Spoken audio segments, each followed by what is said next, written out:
Let me tell you something. Some of these women are so obsessed with a man, they want to put witchcraft on him. They do a love spell. They want him obsessed with them, right? Once you put that love spell on that man, and now he obsessed with you, guess what? Your ass might end up unalive. I don't care what. You walk around here putting witchcraft on somebody to make them want me. Sometimes y'all be hearing about some of these women getting unalive. I hate to say it, somebody gonna get mad. Some of that be because they done put voodoo on that man. And now he is really obsessed with them. She tired on, she ready for a relationship to be over with now for whatever reason. And now he can't take it. Cause he gone crazy literally by her. Cause she did it. Man, let me tell you something. Hey, you gotta love yourself first. If I got to put Doing or paying someone to do any kind of love spell or binding ritual is witchcraft. Whether it's to get your partner to go crazy over you or to get your ex back, it is witchcraft. People think that witches are only found in the bushes with the broomsticks and the witch hat doing incantations. No, they look like everyday people. They look like me and you. When people do these rituals, they use demonic powers from the kingdom of darkness to manipulate or control another person's mind, will, and emotions. God gives us free will. The devil uses manipulation. Can love spells work on Christians? Yes, they can. If you're living in willful sin and you have many open doors to the enemy, then yes, they can work on you.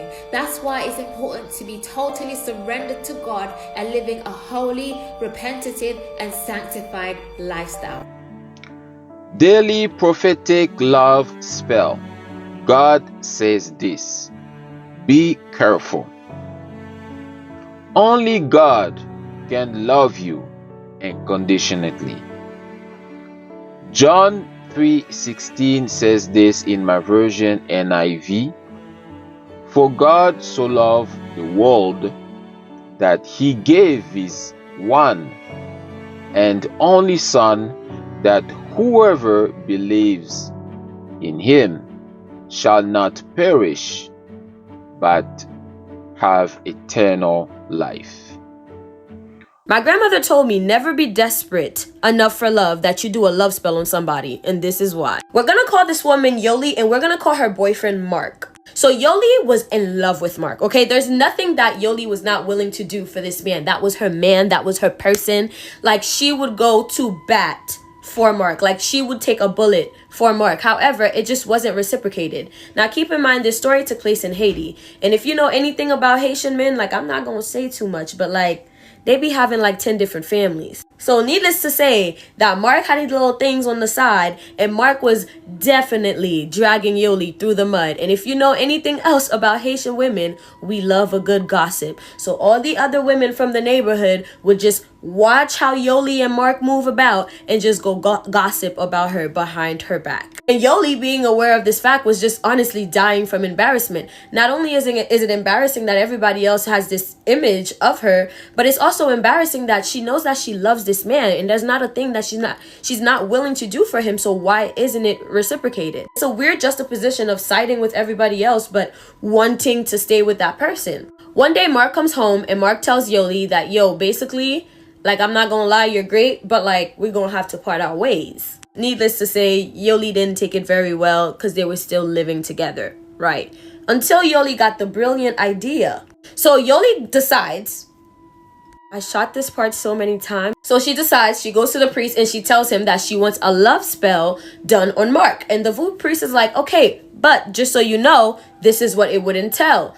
This potion that he was about to give her, which included her blood, by the way, which was what did the binding, right? Keep that in mind. So this potion, once you feed it to Mark, would last for the next 6 months. After those 6 months, you don't even want to wait for those 6 months to be up, because you need to come back before those 6 months are up, get you another potion and feed it to Mark, because you do not want to reap the consequences of your own actions of putting a love spell on somebody. Mark became a new man, so much so that the entire neighborhood even starts to notice, and they even start to talk about it. Like, what is going on? Didn't Mark really not care for Yoli like that? Like, why are they all buddy-buddy now? Okay, we here for it though. For the first 6 months, it is as though Mark made a complete 180. Like, he was a completely new man. He was a family-oriented man. He even got Yoli pregnant and proposed to her in that time. Yoli, being a fan of this potion, said, well, I'm not waiting for my 6 months to come up. I'm going back now and I'm getting some more. So she went back and she got another potion before the 6 months was up and fed it again to Mark to, ensure longevity in this princess treatment that she was getting. So Mark has no idea that he's under a spell, that anything is being done to him. Like, he is living his life regularly. Keep in mind, when you go to a voodoo priest and they do these services for you, guys, this is not cheap, okay? So you actually have to come out of pocket and pay a ton of money to fuck up your life like this. Yoli had an amazing year, okay? She had an amazing year with Mark. She was now pregnant. She was ready to start her life with her man until finances hit. Meaning that Yoli can't afford to go to the voodoo priest again to get a new potion.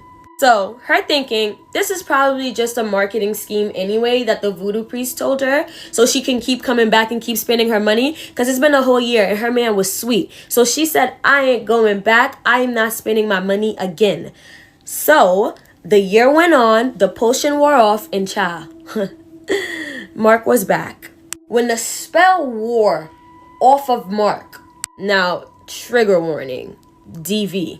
When that spell wore off, it is as though all of the love and all of the adoration that Mark had for Yoli over that year, all of it turned into hate, but tenfold. One day, Mark woke up and he hated Yoli. So it started off pretty slow. So, domestic violence. So now Mark is an extremely violent man. So Mark is whooping Yoli's every chance he gets. So now Yoli has found herself in an extremely abusive relationship that she wasn't even in before. And keep in mind, she's with child. Verbal abuse, physical abuse, she was dealing with all of it. Mark also became just an angry individual just in his regular life. He was very short-fused and very short-tempered with people in general. He seemed to have no sympathy for even the baby that Yoli seemed to be carrying for him. So Yoli decides to go back to the priest and get yet another dose and goes back home and feeds it to Mark. Except this time she didn't get the princess treatment that she got the first time.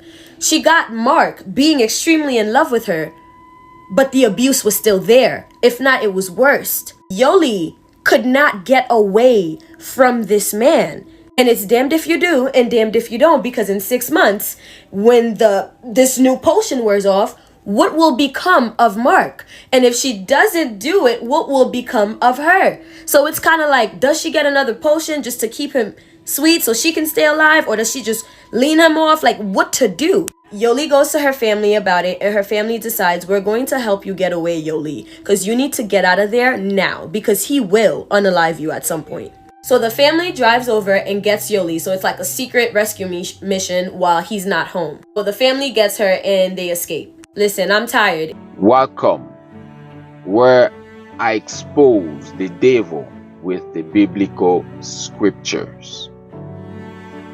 This is the second video that I made about love spell. I will put the previous video at the end of this video. I think you will like it. If you think you are falling a victim of this, or someone you know, listen to this. And feel free to comment down below your thoughts. Before we begin, let's listen to this. Philippians 4:13 in my version NIV says this: I can do all this through him who gives me strength. Sometimes immature Christians can cast out demons, but then do not live in faith and the obedience. Angry demons can come back, waiting for them to fall into sin. Then the demons they cast out can then enter. I don't know what's going on, but today God really wanted me to deal with love spells to help you to understand not only how powerful they are, but how dangerous they are. Today, witchcraft is trending, and a lot of people are practicing it because they lack understanding. This is why God said, above all thy getting, get understanding. We all want something, and all too often we come in contact with people that we are attracted to, but they have this mechanism called will. After all, the soul is comprised of the mind, will, and emotions. But if that person doesn't want us in return, there's literally nothing that we can do legally. Think about it. God doesn't even control us. He gave us will and the freedom to express their will. So anytime you try to rob a person of their ability to make a sober decision, you are practicing the illegal act of witchcraft, and you are employing the use of demonic spirits. Demons and blessings don't go hand in hand. You can't use demons and expect to get a blessing in return. The way these spirits work is they will go to that person. Let's say you're a woman and you put a love spell on a man. This is just for example's sake. The way that those spirits work is they will inundate the man's mind with thoughts of you. They will even give him dreams about you. And then there's that false confirmation. For example, his mother may say, hey, I saw old girl at the supermarket yesterday. She was looking really good. Before long, you will have your man if he is not properly guarded. But here's where things get messy. A lot of people don't realize that witchcraft is very similar to drugs and alcohol. It literally brings people under the influence, but it's gonna wear off. Which is why when people practice it, they have to do another spell behind another spell. And before some witch comes in my comments and start arguing and saying, well, I did witchcraft on a man and a woman and they're still together to this day and they never had to do it again. The reason that they never had to do it again was because he got soul tied to her. And even though he may not want her, he's reasoning within himself that, hey, we got kids now. No sense in leaving. I don't know how desperate you got to be to want somebody that does not want you. But once you have your dude, he's going to start sobering up. Again, he may stick around if you have kids, but he's not going to necessarily want you. And yes, he may cheat on you with the woman that he actually does want. But a lot of times, if you keep practicing witchcraft, he will feel trapped. He may feel like there's no way out. Today, there are too many cases of people killing their lovers. And in some of those cases, many of those cases, I don't think we realize you're dealing with a person who put a spell on another person. Not to blame the victim here, but a lot of people don't understand how spiritual warfare works. Using a demon to bring another person under a spell can cause that person to feel trapped. And people do some desperate things when they feel trapped. I'm saying this to say love spells are dangerous. They're sweet in the beginning, but they're incredibly bitter in the end. It takes years of study of the Old Testament to fully understand why Jesus Christ's blood and no other is sacrificed. Spiritual power for necessary for anyone to have salvation, and as a representation of Jesus Christ's life, it is greatest gift God even gave men. Jesus' life would have been useful, but it could never have brought anyone salvation until he's been put to death, was accompanied by the shedding of his blood. It is the power of the blood of Jesus which disarm the demons. The demons are terrified of it. Someone who has not dedicated himself to a living of, for, and with Jesus Christ shall not seek deliverance to cast out demons, or the breaking of the curses.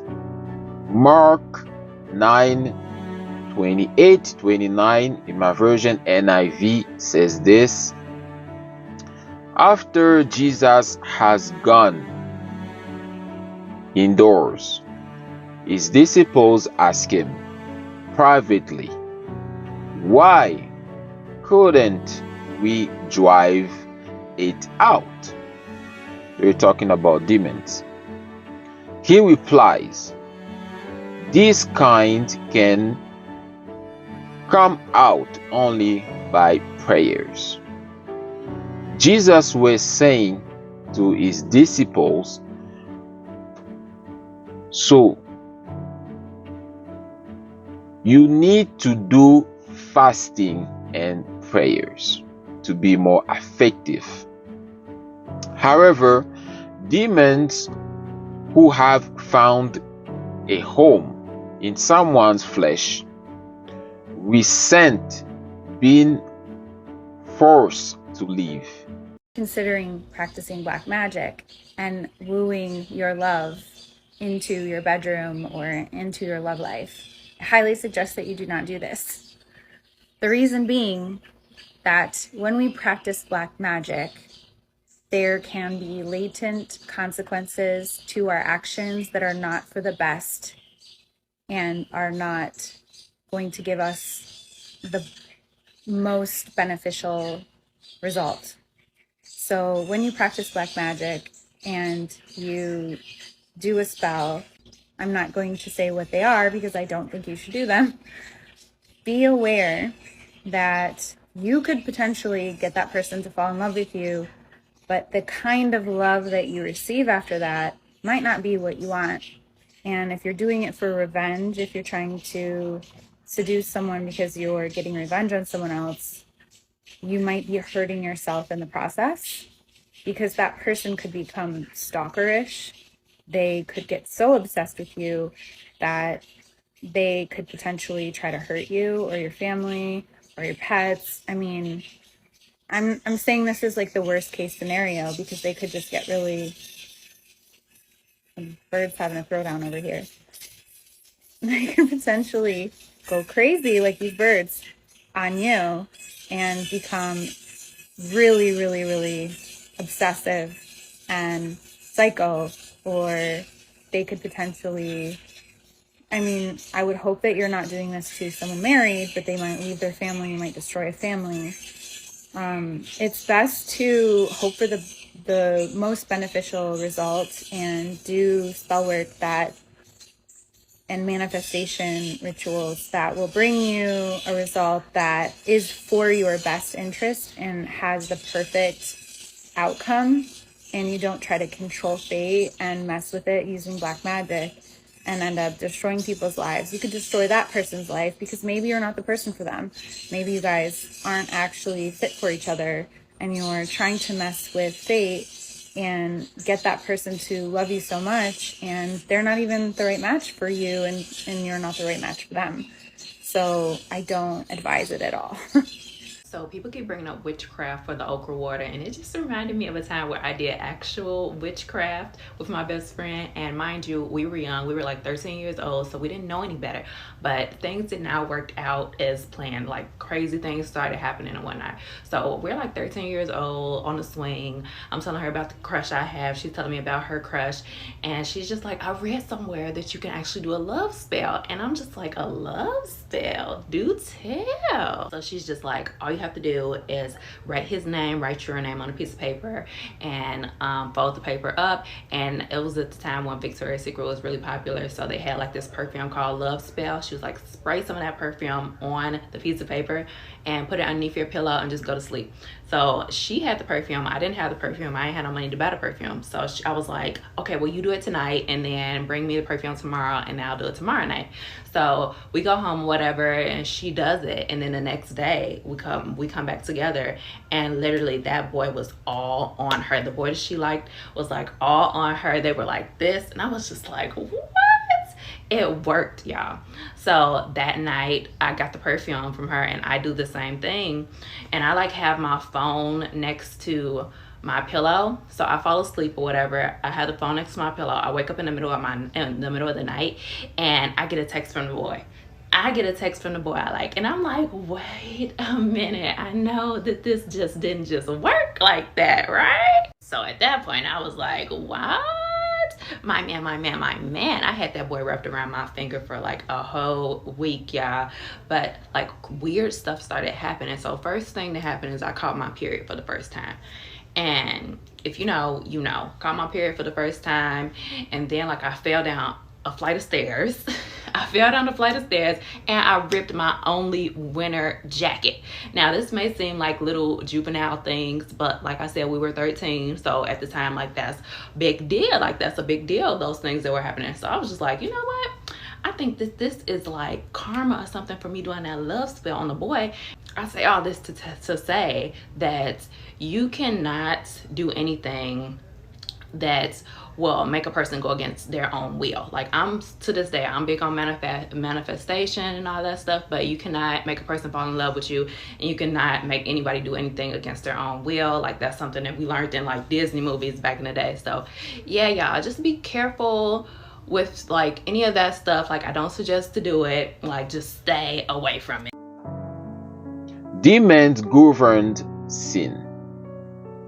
They tempt people to cast aside the precepts of God and make sins seems enjoyable. If people whom God has delivered from demons and curses return to the lifestyle of sins, living for pleasure of the flesh and ignoring the precepts of God, all the demons will return, because they know they live there. They will return angry, resentful, and with greater malice. Those demons don't go away like that. You have to pray. Don't forget to share this video with someone you love. This is a God message. Like and subscribe to this community. Check the previous video that I was talking about. I think you will like it. Over here.